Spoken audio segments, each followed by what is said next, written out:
Fundada em 1994, a Escola Paulista de Direito possui cursos de pós-graduação lato sensu em Direito e áreas correlatas, curso de bacharelado em Direito, cursos de extensão e outros programas de educação continuada. Localizada em um dos maiores polos educacionais de São Paulo, a escola possui em sua infraestrutura um moderno e sofisticado edifício. Com espaços de convivência, uma livraria, sistemas eficazes de segurança, uma biblioteca especializada com obras raras, com um acervo de mais de 20 mil livros, laboratório de informática e uma central de relacionamento.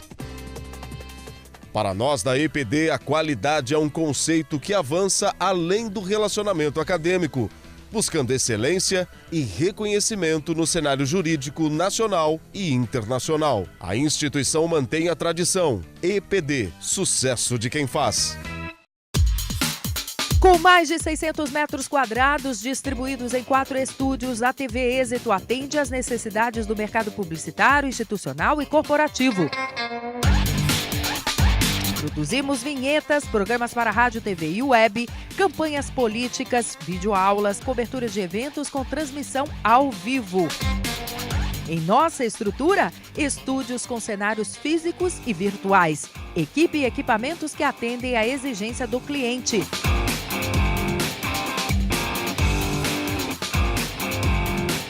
tvexito.com.br, Rua Joaquim Távora, 1493.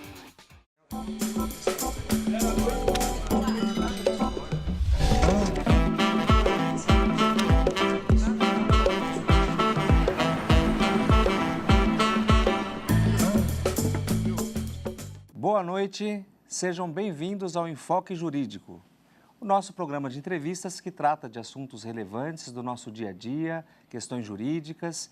E hoje, nosso convidado é o Dr. Marcos da Costa, que é presidente da OAB, Seção de São Paulo, e advogado. Dr. Marcos, boa noite, muito bem-vindo, muito obrigado pela sua presença no nosso programa. Dizer que é uma satisfação dupla recebê-lo aqui, primeiro porque é um grande amigo e também pela sua concorrida e difícil agenda, sobretudo nesse início da sua gestão. Então, realmente, a gente sabe da sua dificuldade de poder participar aqui e conseguir esse horário para nós. Então, muito obrigado, seja muito bem-vindo. Muito obrigado, querido amigo. É uma honra para mim estar aqui nesse programa que já é uma referência para todos nós, que está aí completando o primeiro ano de existência, mas já é um grande sucesso. Esse começo de gestão é um começo sempre com a agenda muito difícil por conta das posses. Nós temos, na estrutura da ordem, 225 subseções na capital e a maioria no interior. Eu faço questão de estar presente nos eventos, em especial nas posses dos novos presidentes das nossas subseções. Por isso que essa dificuldade inicial, mas eu tenho enorme honra de estar aqui e espero que seja a primeira de muitas outras, porque é uma oportunidade que você oferece à ordem de poder falar para o advogado e também para o cidadão. Muito obrigado, Marcos. Eu quero, aproveitando então esse seu introito, perguntar como que é o dia a dia do presidente da OAB, tirando essa sequência de posses, né, que você tem concluído. Espero que já esteja concluindo agora, né? São 220, né? Mas como que é a sua agenda? Você também é advogado? Como que você conduz o seu dia a dia? O presidente da ordem, aliás, toda a diretoria da ordem, da Caixa de Assistência, os conselheiros, não exercem função remunerada, é um trabalho voluntário. Então, o que eu fiz da minha vida para ajustar em termos dos compromissos da ordem? Eu fico no meu escritório na parte da manhã, onde eu atendo meus clientes, faço as minhas petições, e à tarde eu me dirijo à ordem, lá permaneço até altas horas da noite. A não ser quando tem audiência, que eu inverto, ou quando nós temos viagens. Aí é trabalhar no escritório no final de semana mesmo. Tem que aproveitar cada momento disponível para poder advogar. E com isso tem servido para ajustar, sem prejuízo à vida profissional, nem pessoal, com a família, mas também podendo colaborar com a nossa entidade. Muito bom, excelente. Olha, Marcos, nós temos muitos assuntos para tratar aqui hoje, acho que um programa é insuficiente, de fato, para... Então, nós escolhemos alguns e eu tenho um VT para a gente poder continuar nosso bate-papo. Vamos dar uma olhadinha e a gente volta, então, para comentar. Vamos lá. A OAB tem realizado audiências públicas para criar um novo marco regulatório para a educação jurídica no Brasil, que será apresentado ao MEC e a outras instituições governamentais competentes. As propostas de mudanças na grade curricular dos cursos de direito, com a possibilidade, por exemplo, de se incluir um estágio obrigatório de 6 meses em comunidades carentes, têm gerado polêmica entre profissionais e graduandos. Ainda não há nenhuma proposta oficial em relação a isso, mas diversas alterações no curso já estão sendo discutidas em audiências públicas em todo o Brasil. As sugestões obtidas nessas reuniões serão agrupadas e discutidas em uma audiência nacional. Com um documento final, a ordem deve estabelecer um novo marco regulatório para o ensino jurídico no Brasil, a ser apresentado ao Ministério da Educação, MEC, e outras instituições governamentais competentes. Enquanto o novo marco não for instituído, a abertura de novos cursos de direito no país está suspensa. Bom, Marcos, você viu então aí esse nosso vídeo, né? Uma discussão antiga, mas um tema que culmina agora em decisões. Em verdade, talvez, eu não sei dizer se nós estamos num momento de crise maior do ensino jurídico, e a OAB sempre funcionou muito, de uma forma muito intensa, né, com as comissões de ensino jurídico. Mas agora, de fato, né, a gente que trabalha, que vive no meio acadêmico, sabe das deficiências, mas também, antes de ouvi-lo, eu queria dizer que a mim me parece que o grande problema não é só a faculdade, não é só o modelo educacional, mas são vários fatores. O principal deles, a meu ver, é a falha nos ensinos fundamental e médio, que é um déficit que o aluno já chega, e não só no curso de Direito, acho que em qualquer curso superior. Esse é um ponto. O outro ponto é, a meu ver, também a alta produção legiferante que nós temos no nosso país, que prejudica um aluno que começa a estudar no primeiro ano e no quinto ano mudou tudo o que ele estudou. Sejam os institutos, inclusive de matérias propedêuticas, né? que esse é um outro problema desse novo aluno, mas o direito processual, as modificações legislativas que o nosso país tem produzido, também prejudica. E outras, né, em destaque, exatamente essa falha na formação dos professores. Então, nós temos aqui um tripé de alguns problemas, que eu destaco esses 3, não sei se você concorda comigo, mas nós precisamos enfrentar esses problemas. Não sei se mudar o currículo do curso resolve. O que você acha, Marcos? Bom, primeiro, eu acho que hoje é uma unanimidade que o quadro que está hoje é um quadro que não pode continuar. Os problemas são esses que você apontou. Me permita acrescentar mais alguns. Então, primeira questão, ensino fundamental. O aluno, quando chega na faculdade, ele traz defeitos que não são dele, são da estrutura de ensino. Por mais esforçado que seja o aluno, ele não tem como regra, principalmente na escola pública, um ambiente adequado para uma formação que seria de esperar em termos de uma escola, de um curso, de um ensino, médio, aqui no Brasil, aqui em São Paulo e aqui na cidade de São Paulo. O segundo problema é a formação dos professores. Nós tivemos um número muito grande de faculdades sendo abertas e nós não temos nem professores qualificados em número suficiente para atender essas faculdades. Eu recebi há pouco tempo, e estou reeditando pela ordem, um livro que foi editado em 1971. À época, o presidente da ordem era o Cid Vieira. E esse livro trazia um texto de 1951. E esse texto é impressionante, porque ele comenta exatamente a situação da formação dos professores dos cursos de Direito. Porque já havia, em 1951, uma exigência de abertura de cursos no interior, nós temos cursos fundamentalmente aqui em São Paulo, e o texto observava que, naquele momento, nós não tínhamos professores em números suficientes para dar conta de 2 ou 3 faculdades que iriam ser instaladas no interior. Bom, hoje nós temos 1.200 faculdades de Direito. Os Estados Unidos inteiro tem 200 faculdades de Direito. É evidente que o número está uma desproporção em relação àquilo que a sociedade espera numa formação tão importante quanto o curso de Direito. Nós temos o problema também de vivermos um momento novo da sociedade. Os alunos de Direito se postam de forma diferente do que se postavam antigamente. Temos também dificuldades. As faculdades que hoje estão estruturadas com a finalidade exclusivamente mercantil, elas não têm nem infraestrutura, ambiente físico, salas de aula, bibliotecas. Há faculdades instaladas em igrejas e cinemas. Em colégios de segundo grau, que funcionam o colégio de dia e à noite a faculdade. Esse cenário ainda... É verdade. Tem muitas dessas faculdades. Nós tivemos situações, uma pontual, em que um colega nosso, que pertence à comissão de ensino jurídico, e foi fazer uma fiscalização numa faculdade. Chegou lá, um caminhão na porta, descendo livros. E ele perguntou, esses livros estão aqui da faculdade? Falei, não, são alugados. Vai vir uma pessoa da OAB hoje, então esses livros foram alugados e amanhã eles vão ser devolvidos para outra faculdade. Então, é uma somatória de coisas. O fato, eu acho que o importante é que talvez o que diferencia hoje do momento anterior, o ministro da Educação deu uma abertura para que a Ordem pudesse dialogar, apresentar esses problemas todos e apresentar também as suas sugestões. Eu acho que isso é um grande avanço. A Ordem até agora, ela manifestava na abertura de faculdades, mas uma manifestação que não tinha caráter vinculativo.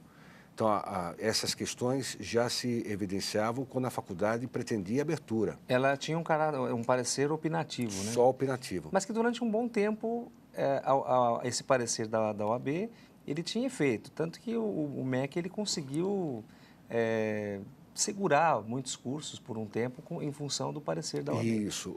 Durante algum tempo, mas infelizmente de alguns anos para cá, fundamentalmente, esse parecer não era nem considerado na hora da aprovação do curso de Direito.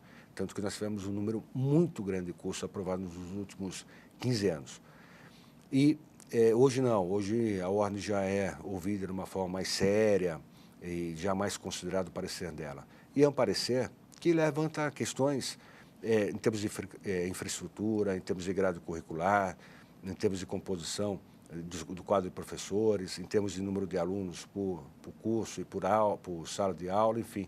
São dados técnicos que poderiam contribuir para uma análise da aprovação do curso de Direito. Mas eu acho que esse debate, e foi dito no vídeo, um ponto que é relevante nesse contexto, a questão do estágio. A própria Ordem, antes de 94, antes do Estatuto atual, que é de 1994, o estágio ele tinha uma eficácia em termos de exame de ordem. Aquele que concluísse o estágio, ele era dispensado do exame de ordem. Então, os alunos, eles buscavam no estágio, inclusive, esse tipo de apoio. O estágio era tratado pelo aluno como uma coisa mais séria, porque permitia a ele não prestar o exame de ordem. A partir do Estatuto Estadual de 94, essa possibilidade acabou. Ela terminou. E Mas aí, desculpe interrompê-lo, eu quero continuar esse raciocínio. Nós vamos só fazer um breve intervalo. Para a gente continuar esse assunto, eu quero falar um pouquinho do exame de ordem. Um pouquinho não, seria um tema de um programa inteiro. Mas vamos fazer um breve intervalo. O Enfoque Jurídico volta em instantes.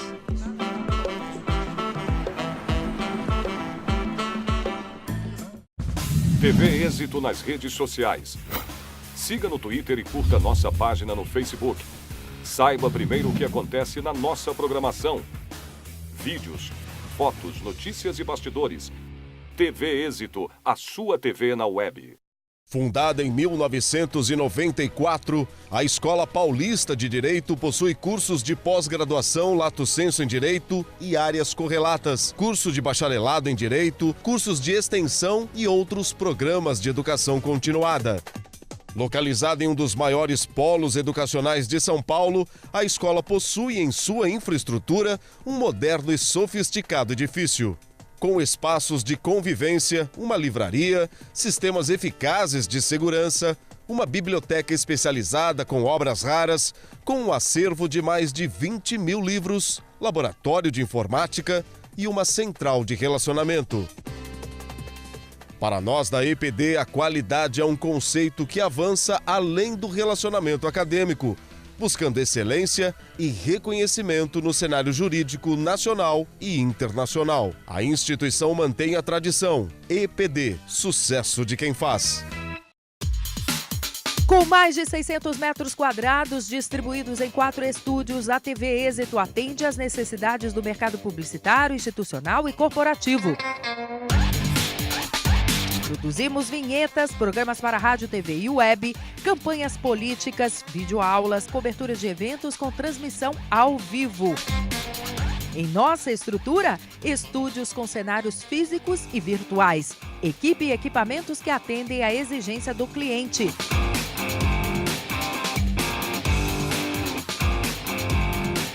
tvexito.com.br, Rua Joaquim Távora, 1493.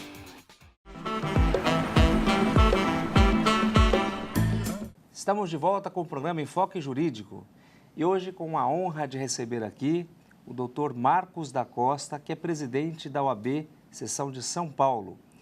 Se você quiser participar do nosso programa com sugestões de pauta, crítica ou qualquer sugestão, envie um e-mail para nós para contato@enfoquejuridico.com.br. Dr. Marcos, então nós falamos no primeiro bloco aí, continuamos a falar sobre o ensino jurídico e eu interrompi o seu raciocínio, mas nessa direção sobre o exame de ordem, que de 94, houve uma mudança em relação a essa exigência, eu acho que nós tivemos muitos avanços e retrocessos em relação ao ensino jurídico. É isso? É isso. O que eu estava concluindo é a questão do estágio, porque o estágio perdeu a importância que ele tinha antes do novo estatuto. E o estágio é fundamental para uma formação completa do estudante. Então, no VT, falaram de uma proposta que surgiu, certamente não foi da ordem, do estágio obrigatório, principalmente estágio obrigatório de atendimento ao carente. Eu acho que a obrigatoriedade ela deve ser vista com ressalvas, mas eu acho que, de alguma forma, o estágio é importante, precisa ser estimulado, e o estagiário pode, sim, colaborar no atendimento, evidentemente sempre sobre a supervisão de um advogado para que não haja uma orientação incorreta. Mas, nesse quadro, eu acho que eu tenho muita esperança, exatamente por conta dessa abertura que foi dada pelo Ministro da Justiça, Ministro da Educação, perdoem, em discutir esse assunto. Eu acho importantíssimo, e concordo com você no sentido de criar esse mecanismo de um estágio que tenha efeito, uma efetividade para a sociedade, mas não delimitar o campo. Acho que tem que ser, primeiro, voluntário, tem que ter a obrigatoriedade acadêmica, mas não necessariamente a forma tem que ser assim definida. Então, eu penso que tem que ter uma liberdade, sobretudo para quem pretende, obviamente que a formação tem que ser generalista, né? Eu digo generalista, e mas dentro das propostas, eu tive recentemente numa discussão ampla lá no IASP com o presidente José Horácio e alguns diretores de algumas faculdades do Mackenzie, o professor Siqueira, Humanos da PUC, o professor Miguel Reale, também um professor de Lisboa, que é o diretor de lá, que é o professor Eduardo Vera Cruz Pinto, e cada um trouxe um pouquinho das suas opiniões e nós concluímos ainda que o estágio, sem dúvida nenhuma, é mais do que importante. É como um médico que não faz residência, mal comparando. Agora, isso tudo, Marcos, ainda eu volto na questão dos ensinos fundamental e médio, porque o professor não vai conseguir trazer esse aluno para o mundo que já veio com um buraco, que veio com um déficit de aprendizado de língua portuguesa.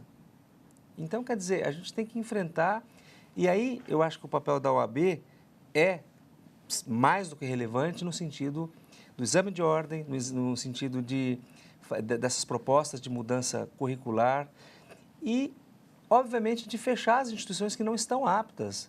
Não é que eu não sou contra, a gente fala assim, bom, tem 1.260 faculdades de direito no Brasil contra 200 nos Estados Unidos, ou acho que no mundo inteiro não tem o que nós temos só aqui no Brasil. Vamos imaginar o seguinte, que pelo espírito democrático, que nós possamos ter, a gente pode ter 1.260 faculdades, com acesso, com inclusão, mas a fiscalização dessas instituições é que tem que ser efetiva, e é o que o MEC está fazendo, e é o que a OAB tem como proposta nesse momento.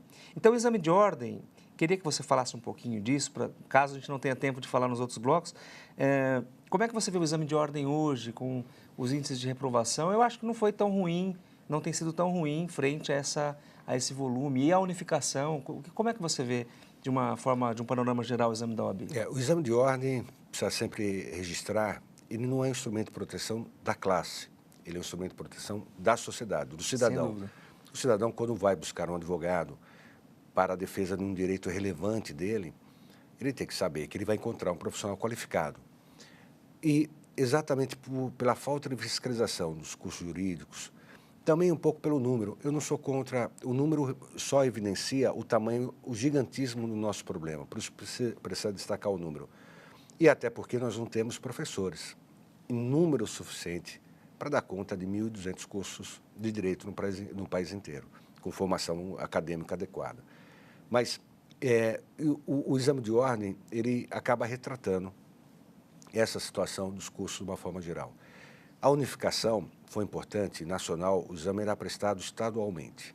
E hoje, já há alguns anos para cá, ele é prestado em nível nacional. Foi importante para que houvesse mais um parâmetro, mais um elemento seguro, para que o próprio Ministério da Educação visualizasse as faculdades que não estão formando de forma adequada o bacharel em Direito. Então, a ideia da unificação foi essa. Servir como um parâmetro, porque quando era estadual, cada estado fazia de uma forma diferente. Inclusive utilizando critérios regionais, né? Exatamente. Então, aí funcionava para efeito de ordem, mas não funcionava para efeito do Ministério da Educação, que não conseguia identificar se uma prova no estado A ou B era do mesmo grau de dificuldade, ou do mesmo grau de preparo, de bom preparo, de um outro estado. O nacional esse problema resolveu. De forma que hoje o exame de ordem passa também a ter essa função de auxiliar no Ministério da Educação a visualizar a condição dos cursos de Direito. Sabe, Marcos, que o professor, diretor lá da Faculdade de Lisboa, ele diz o seguinte, que na faculdade deles não tem promotores, nem juízes e nem advogados dando aula, porque não daria tempo de se preparar, de ser professor efetivamente, porque o juiz tem que ficar no gabinete dele e lá tem os problemas, então, do judiciário para resolver e não daria tempo de se dedicar ao magistério. Acho que nós estamos falando de talvez um mundo ideal, né, que não é a realidade do Brasil e com as diferenças que nós temos aqui nos estados regionais, eu penso que direito é ciência, tem gente que diz que não, mas eu acho que é uma ciência e, obviamente, que nós temos estados com as suas diferenças regionais, mas direito é direito, sejam as disciplinas propedêuticas ou as disciplinas deontológicas, há que se estudar direito, filosofia, para uma formação humanística de alguém que pensa e reflete com as suas próprias ideias e não como repetição de códigos ou de doutrina.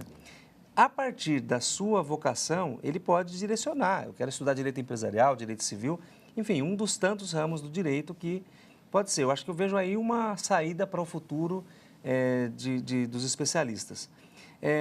Mas hoje, quando a gente fala que nós não temos professores com formação acadêmica adequada, ou então que nós não temos mestres ou doutores em quantidade suficiente, nós estamos falando de um problema já enraizado, né, que vem lá do MEC também. A partir do momento que o MEC vai exigir, né, eu acho que essa homogeneidade de formação, eu concordo plenamente, ele também tem que, na mesma proporção, formar professores, sejam eles, na nossa realidade, advogados, juízes, promotores, procuradores, ou enfim, qualquer, se diz assim, se tem uma profissão e em paralelo também da aula. Eu penso que nós temos que começar a mudar esse paradigma, inclusive oferecendo políticas públicas de remuneração, de adequação aos professores, para que eles possam efetivamente falar, não, eu sou professor de carreira, fazer carreira, seja na universidade pública ou na privada. Né? Então, eu estou te dizendo isso porque é uma discussão bem calorosa. Você tem razão. Né? Em Portugal, você tem a figura do estagiário advogado. Então, você tem a formação. O curso de Direito, para aquele que é leigo, que não conhece, ele não forma um advogado, ele não forma um juiz, ele forma um bacharel em Direito. Então, exatamente fundado numa ciência jurídica. O estágio também tem essa importância porque ele começa a servir para que o estudante possa escolher a profissão que vai exercer, e se for advogado, exercer o estágio de advocacia para ter uma formação mais completa. Em Portugal, há a figura, depois do curso, da primeira parte do curso jurídico, a figura do estagiário advogado.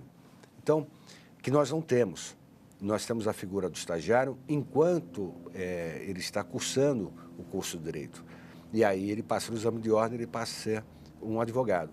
Por isso, talvez, que a formação lá, puramente científica, no primeiro momento, e depois a complementação profissional nessa figura do estagiário advogado. É preciso, sem dúvida nenhuma, verificar a política em termos de remuneração dos professores. Para isso, precisaria exigir de todos tempo integral, destinado apenas à academia, e aí precisaria ter uma remuneração adequada. Mas também, eu confesso, eu não sei se é o melhor caminho, porque é preciso também que o professor também conheça a realidade. Tem experiência, né? Prática. E conheça a realidade daquilo que é o mundo da justiça. Então, ele ficar só numa visão acadêmica pode ter aí alguma consequência que para o nosso ambiente, para a nossa cultura, não seja tão adequada.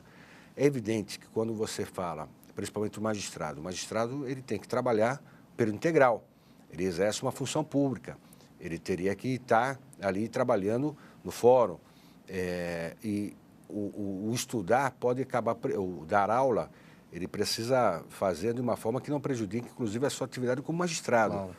Mas eu não creio que só a formação acadêmica para todas as áreas do curso de Direito fosse algo que contribuísse para o ensino melhor. Eu tenho dúvida. Acho que a formação profissional também, o dia a dia profissional também contribui para uma melhor formação do aluno. Claro. Mas aí, nesse caso, você não acha que a ideia do estágio poderia suprir isso? Ele teria realmente aulas com professores efetivamente vocacionados de carreira? Não estou dizendo que não sejam os que são também advogados, magistrados ou, enfim, quaisquer outras profissões. Mas essa proposta do estágio, eu acho que nós estamos num momento de debate, reflexão, né? Não poderia suprir, talvez, isso? Eu insisto muito na questão do estágio, porque eu digo, o estágio é importante para o aluno, né? Para aquele que pode, às vezes o aluno, uma faculdade paga, ele não tem a família para dar suporte financeiro, ele tem que trabalhar e não consegue ter um estágio na área jurídica. Acho fundamental ter um momento do estágio. O curso atual, ele faz o estágio durante a faculdade, né? Em Portugal, não. Em Portugal tem essa figura do estágio de advogado, que é um momento de transição. Ele acaba o curso e vai, então, ser o estagiário advogado para depois se tornar advogado. O exame de ordem lá em Portugal, a Ordem de Portugal iniciou o exame de ordem, mas como não tinha uma previsão legal, esse exame não pode ser obrigatório ou não pode impedir que um bacharel que tenha prestado e não passar no exame de ordem se inscreva na ordem. Mas já há projetos também encaminhando nesse sentido, de tornar o exame de ordem obrigatório, como acontece no Brasil. Claro. Marcos, vamos fazer mais uma pausa. Para mais um intervalo, nós voltamos em instantes.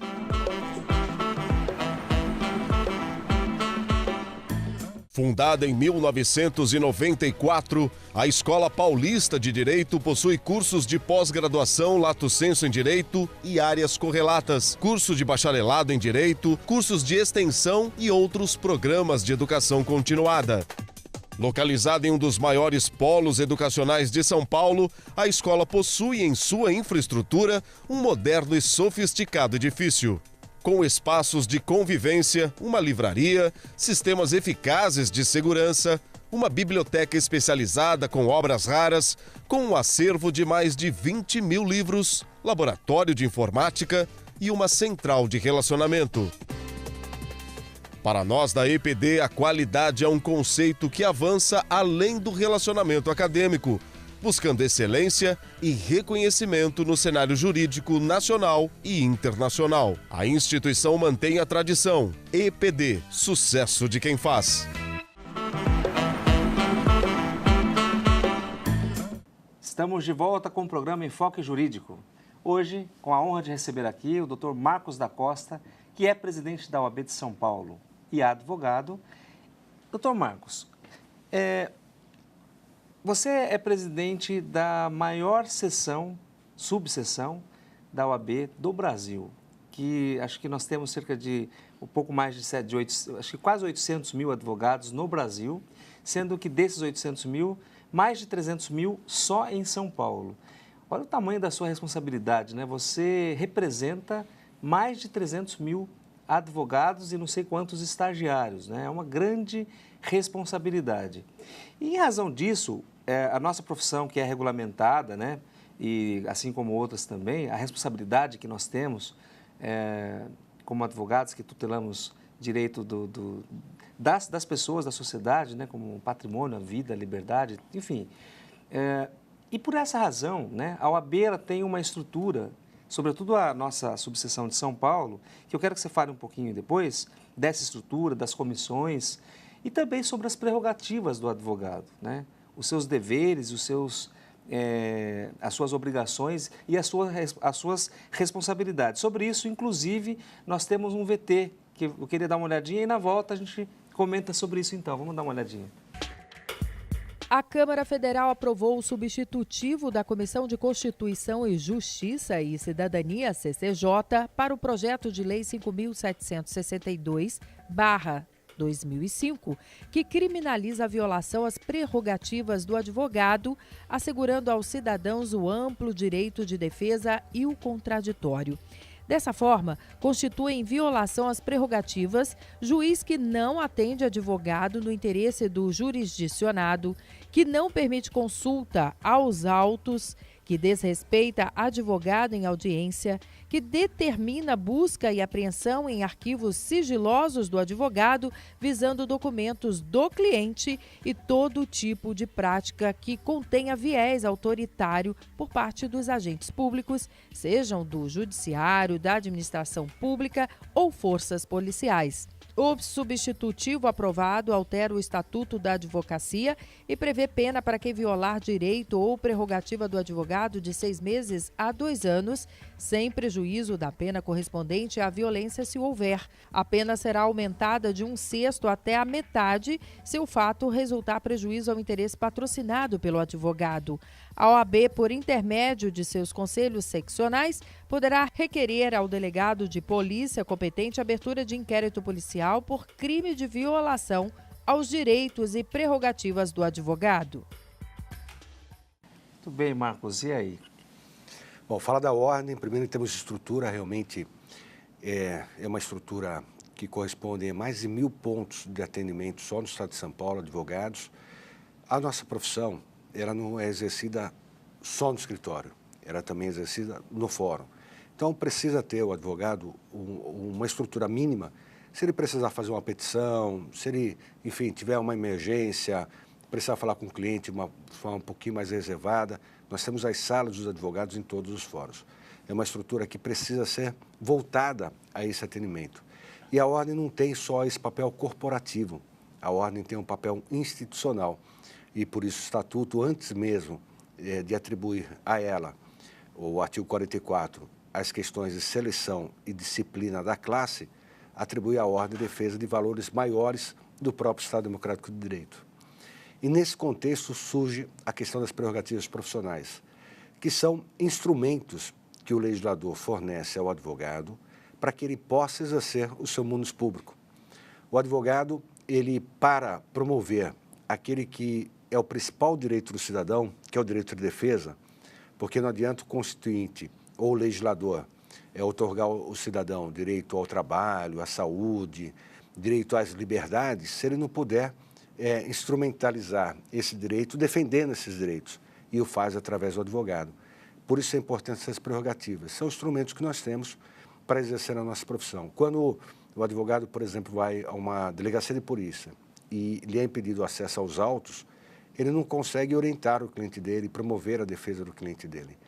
E por isso vem o projeto criminalizando a violação das prerrogativas, que reconhece que constitui um verdadeiro atentado ao Estado Democrático de Direito a violação dessas prerrogativas profissionais. E efetivamente assim deve ser visto, porque basta ver que todo o momento de ruptura democrática em períodos ditatoriais, o primeiro direito a ser suprimido do cidadão é exatamente o direito de defesa. E para isso servem as nossas prerrogativas, para fazer com que o direito de defesa seja honrado, preservado. Sem dúvida, acredito que toda ação, toda intenção de ampliar direitos, como a gente viu aqui no nosso VT, né, para atender o que já está na Constituição, que é o direito à ampla defesa e ao contraditório. Então, eu não tenho dúvida. E sem mencionar que o advogado, não existe justiça sem advogado. Nós pertencemos a um quadrante de que o juiz não faz nada sem o advogado e vice-versa. Quer dizer, então, tem aquele tripé do Miguel Reale, né? Então, eu acredito que esse substitutivo da Comissão de Constituição e Justiça, né, que é um projeto de lei ainda, vai ampliar esses direitos, né, Marcos? Eu preciso lembrar só, esse projeto nasceu em São Paulo, na Ordem de São Paulo, sob a presidência do nosso querido amigo, o Luiz Flávio Bajitus, e nasceu no momento em que as prerrogativas estavam sendo violadas, talvez como nunca na história desse país, quando tivemos aquele período de invasão dos escritórios de advocacia.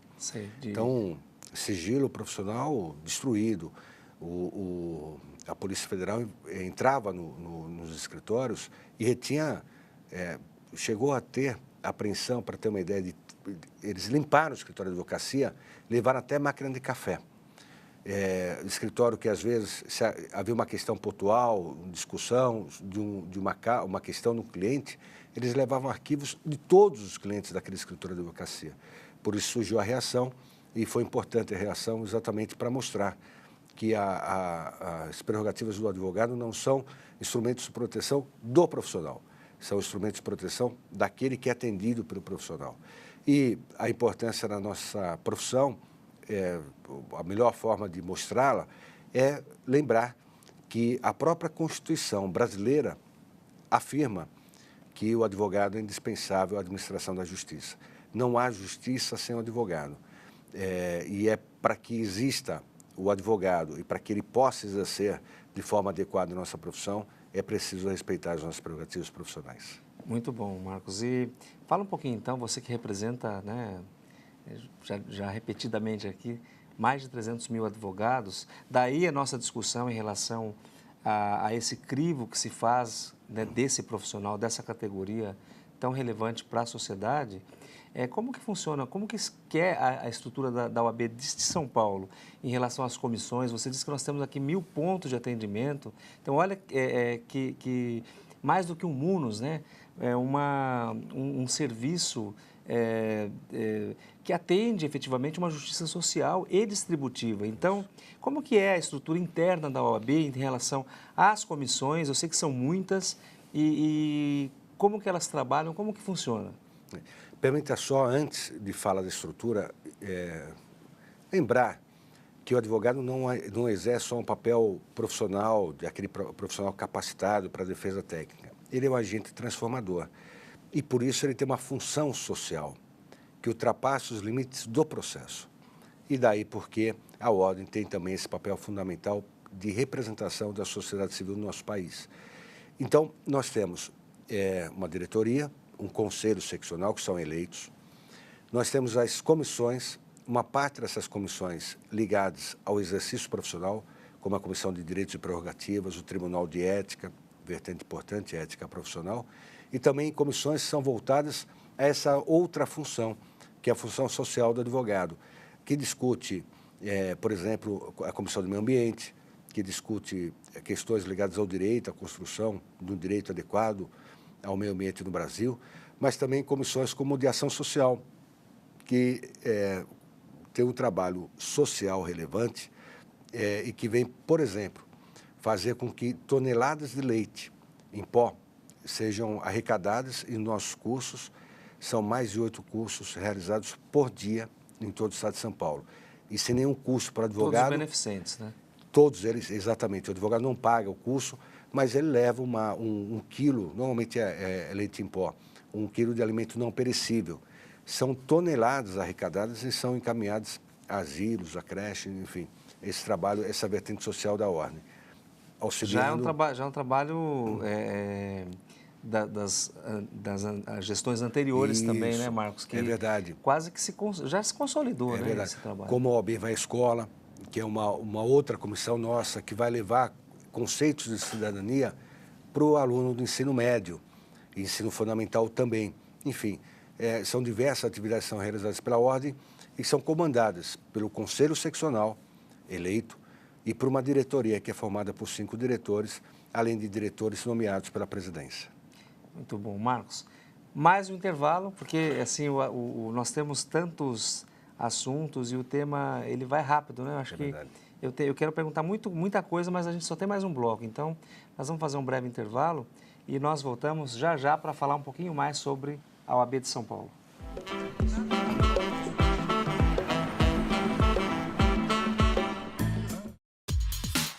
Com mais de 600 metros quadrados distribuídos em 4 estúdios, a TV Êxito atende às necessidades do mercado publicitário, institucional e corporativo. Produzimos vinhetas, programas para rádio, TV e web, campanhas políticas, videoaulas, coberturas de eventos com transmissão ao vivo. Em nossa estrutura, estúdios com cenários físicos e virtuais, equipe e equipamentos que atendem à exigência do cliente.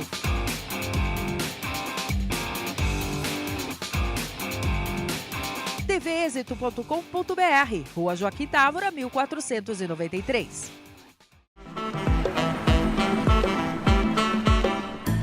Voltamos com o Enfoque Jurídico e hoje recebendo o Dr. Marcos da Costa, que é presidente da OAB de São Paulo, advogado. E, Dr. Marcos, nós falamos nos blocos anteriores aí de alguns assuntos, dentre tantos, né? Disse para nós aí sobre as comissões, o trabalho que algumas delas realiza. E o mundo mudou, a sociedade mudou, hoje nós temos uma sociedade da informação e nós temos hoje um processo que se denomina de processo eletrônico. Nós temos um VT para a gente poder discutir. Vamos dar uma olhadinha, que eu quero ouvi-lo sobre isso. Vamos dar uma olhadinha. O processo judicial eletrônico está entre os principais assuntos debatidos pelos profissionais do direito em nosso país. O Brasil é pioneiro em determinar a tramitação de um processo judicial de forma integralmente eletrônica e esse pioneirismo causa uma extraordinária mudança na prática jurídica, alterando sensivelmente a rotina dos advogados e do Poder Judiciário. Segundo informações do CNJ, cerca de 70% do tempo de tramitação do processo judicial é gasto tão somente com atos burocráticos. Entre os benefícios do processo eletrônico, a ininterrupta acessibilidade ao conteúdo do processo e a facilidade na atuação do profissional do direito a qualquer tempo e lugar. Do outro lado, aos que destacam as inúmeras dificuldades enfrentadas no cotidiano com essa nova tecnologia na tramitação dos processos e que tem gerado um permanente debate das entidades do direito. Muito bom, Marcos. E aí, como é que é agora essa nova realidade? Essa talvez seja a maior revolução, porque passou a justiça ao longo da sua história. A possibilidade de atos processuais serem praticados por meio digital. Isso envolve uma quebra de paradigma do papel, mas não é só a substituição da mídia. Eu deixo de usar o papel para a prática de atos processuais, petições, mesmo o juiz da sentença, e passar para o meio eletrônico. É uma quebra de cultura. Nós estamos vivenciando agora, principalmente nesse ano, aqui no Tribunal de Justiça, a implementação do processo digital e, como qualquer momento de transição, traz desafios. E, por conta de ser um processo, principalmente em São Paulo, pelo volume de profissionais que nós temos, e em papel, só como exemplo, tramitam 20 milhões de processos em papel, diante da grandeza de São Paulo, dos seus números, nós enfrentamos dificuldades como, por exemplo, o do sistema cair a todo momento, a indisponibilidade do sistema. A Ordem tem dialogado com o Tribunal, buscando encontrar alternativas para diminuir o impacto e as dificuldades nesse momento inicial. Mas o processo eletrônico veio para ficar, não tem retorno, é importante, nós queríamos o processo eletrônico, há muito tempo a Ordem lutava para que pudesse a tecnologia ser aplicada no processo, só enfrentamos esse período de dificuldade inicial, que é normal, é natural. Claro. Só que nós nós estamos acabando enfrentando de uma forma muito mais intensa do que seria necessária, porque está sendo colocado um cronograma para a implantação do processo digital que nos parece um pouco acelerado demais. Poderia ser feito de uma forma mais tranquila, mais adequada. Muito bom. E você acredita, quer dizer, não é uma questão de crença, mas que a entrega da prestação jurisdicional, nós vamos ter mais celeridade na entrega da prestação em função do processo eletrônico? Quando o VT falou dos 70% de tempo que deve diminuir na tramitação do processo, é o chamado tempo morto do processo. No físico, eu protocolo uma petição no protocolo integrado em qualquer ponto do Estado. Essa petição tem que ser levada fisicamente até a comarca onde está tramitando o processo. Exemplo, o protocolo no interior para um processo que tramita aqui na capital. Demora dias para chegar. Chegando, tem que chegar até o cartório. Demora dias para chegar ao cartório. Quando chega no cartório, tem que registrar, tudo isso registrado, ele tem que ser furado, juntado ao processo, grampeado no processo. Aí o processo fisicamente tem que ser levado ao juiz, que vai despachar o processo. Tem uma pilha enorme de processo para ele despachar. Aí volta o processo fisicamente, volta para o cartório, que vai fazer o registro do ato que o juiz deliberou. E aí vai fisicamente para o Diário Oficial, para publicar, para dar conhecimento para a sociedade e servir como intimação para início de processo para as partes. Então, esse tempo burocrático, ele é eliminado. O advogado peticiona no seu escritório e imediatamente a petição já cai na pasta virtual do processo, podendo inclusive aparecer imediatamente na tela do juiz. Então, acaba o tempo do virtual. Isso vai diminuir muito o tempo de tramitação do processo, mas nós vamos ter um novo gargalo, que é exatamente do magistrado, porque ele vai chegar mais rapidamente o processo a ele, magistrado, e ele vai ter, portanto, que dar conta desse volume maior, porque o cartório, esse tempo que levava do tempo morto, burocrático do processo, fazia com que o processo demorasse um pouquinho mais para chegar até o juiz. E agora não, ele vai chegar ao juiz de forma imediata. Então vai ter que ser, eu não tenho dúvida em relação a isso, a própria estrutura da justiça vai ter que ser modificada para fazer frente a esse novo momento. Mas eu tenho, em termos de transparência, em termos de velocidade, o judiciário ganhará muito. Aliás, a justiça ganhará muito com a chegada do processo digital. Muito bom.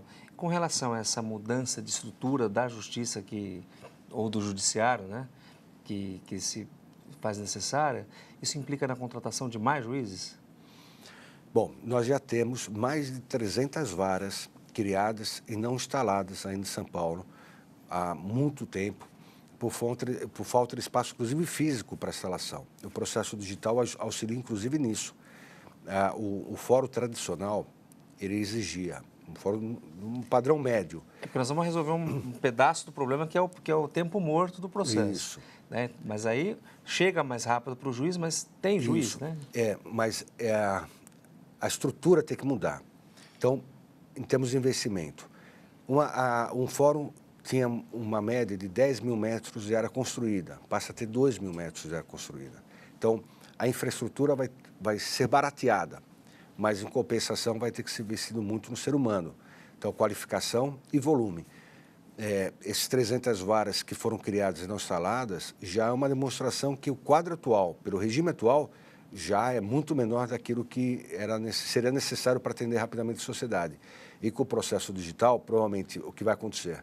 Nós vamos ter um pouco menos de servidores, porque essas tarefas burocráticas vão ser eliminadas, mas vão ter que ter mais magistrados e também os próprios servidores melhor qualificados para atender à tecnologia. Pois é, você vê que é interessante, Marcos, que pensava-se, né, muito se discutia 10 anos atrás, que a tecnologia iria suprimir mão de obra, suprimir uma série de coisas. Ao contrário, quer dizer, se de um lado a gente vai tirar esse tempo que era braçal de processo, de espaço, de arquivo, agora nós precisamos de juízes e bons juízes. E daí, olha que coisa interessante, nós precisamos de bons profissionais que operem o direito para poder dar essa entrega mais célere para a sociedade, né? E isso é efetivamente um papel que se constrói, que começa na OAB. E toda essa discussão em torno do ensino jurídico vai culminar na formação de um melhor juiz, de um melhor promotor, procurador, enfim, quem vai operar o direito para essa finalidade que eu reitero aqui meus elogios ao seu trabalho, que é um ministério, né? Um munus público de que realmente tem que ter vocação, né? E você é vocacionado, está mais do que provado o seu brilhante trabalho e a importância que a OAB tem hoje. E eu afirmo aqui de público que essa discussão em torno do ensino jurídico, eu estou voltando agora nisso porque nós estamos caminhando para o final, é a partir dessa discussão, Marcos, que nós vamos ter lá na frente melhores cidadãos, melhores profissionais. Se adotar um modelo que tenha estágio, que tenha novos institutos jurídicos, pouco importa, desde que se entregue efetivamente profissionais aptos para tutela dos interesses dos cidadãos. Acho que é essa a missão da OAB, que tem se cumprido muito bem. As comissões, eu acho que todas as áreas do direito. Então, lá tem a comissão de direito tributário, tem a comissão do meio ambiente, enfim, todas as áreas. Penal. Você lembra quantas comissões? São algo em torno de 100 comissões. 100 comissões. Todos os colegas, cada comissão com uma média de 20 colegas, e todos eles trabalhando 100 comissões na seccional, em São Paulo. Sem contar as comissões das nossas 225 subseções. Isso só no âmbito do Estado de São Paulo. De forma que nós estamos falando de um exército aí de colegas voluntários que procuram contribuir para uma sociedade melhor, dando contribuição à nossa instituição. E eu também estou de acordo com você, Castilho, em relação à importância do ensino jurídico. Até porque nós todos, qualquer que seja a cadeira que nós escolhermos, de magistrado, de promotor, de advogado, nós todos dedicamos as nossas vidas à construção de uma justiça melhor. E eu não tenho dúvida também, vai ser o avanço que o país vai dar em termos de cidadania, essas questões sociais todas que são colocadas, vão ser feitas através, sob o olhar da justiça. É uma justiça forte que garante uma sociedade mais fraterna, mais justa, mais igualitária, e assim é que nós vamos melhorar nosso país. Por isso que eu destaco tanto a importância de um curso jurídico adequado para que nós possamos fornecer profissionais para atender a demanda social do nosso país. Muito bom, Marcos. E queria então que você falasse agora com os estudantes de direito, que você deixasse uma mensagem para quem já está no modelo que funciona atualmente.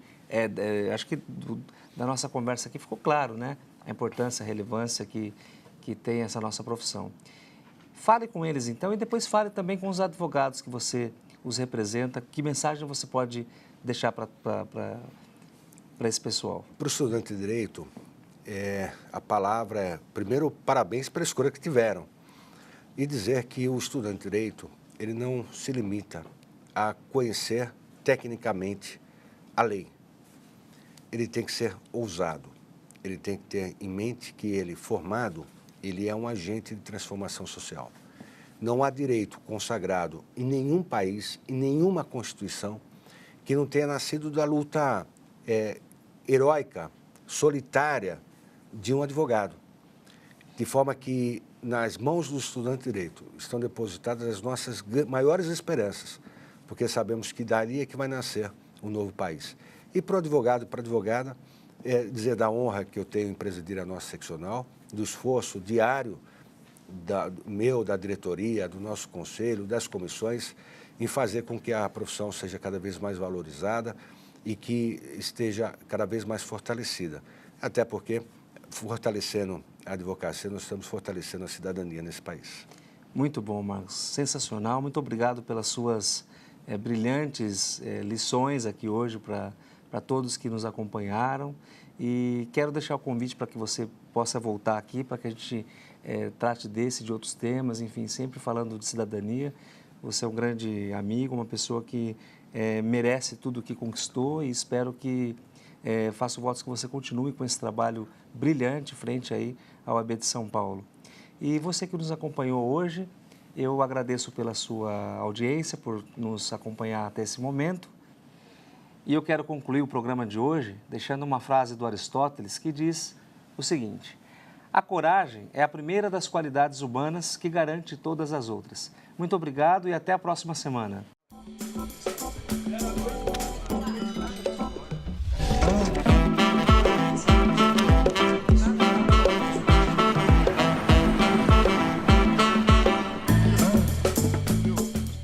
Fundada em 1994, a Escola Paulista de Direito possui cursos de pós-graduação lato sensu em Direito e áreas correlatas, curso de bacharelado em Direito, cursos de extensão e outros programas de educação continuada.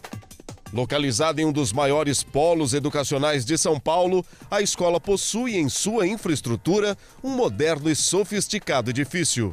Com espaços de convivência, uma livraria, sistemas eficazes de segurança, uma biblioteca especializada com obras raras, com um acervo de mais de 20 mil livros, laboratório de informática e uma central de relacionamento.